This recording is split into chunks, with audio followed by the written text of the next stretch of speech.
আজকে আমি রান্না করব পাবদা মাছের ঝোল। চুলে একটা প্যান বসিয়ে দেব, তেল দিয়ে দেব। তেল গরম হয়ে গেলে পেঁয়াজ কুচি দিয়ে দেব, কাঁচামরিচ দিয়ে দেব। পেঁয়াজগুলি ব্রাউন কালার করে ভেজে নেব।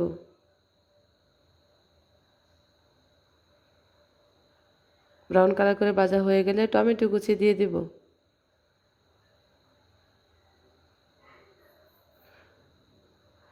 হলুদ, মরিচ, জিরা গুঁড়ো, লবণ দিয়ে দেব।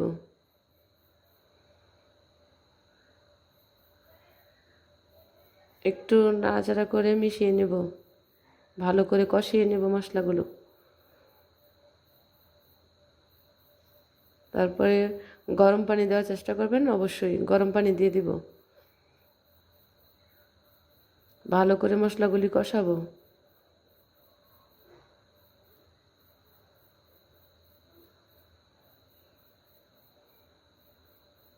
মশলা কষানো হয়ে গেছে, এখন আমি কাঁচা মাছগুলো দিয়ে দেব, ভাজি করব না।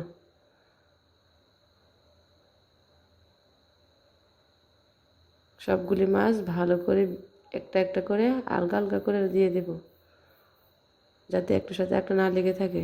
ঢেকে দেব, ঢেকে রান্না করব 5 মিনিট। আবার ঢেকে দেব।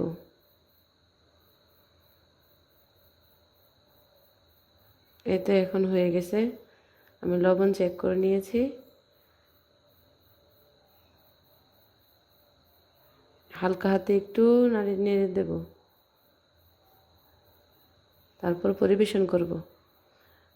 এভাবে অল্প সময়ে দারুণ সুস্বাদু পাবদা মাছের বোনা আপনারা একবার ট্রাই করবেন।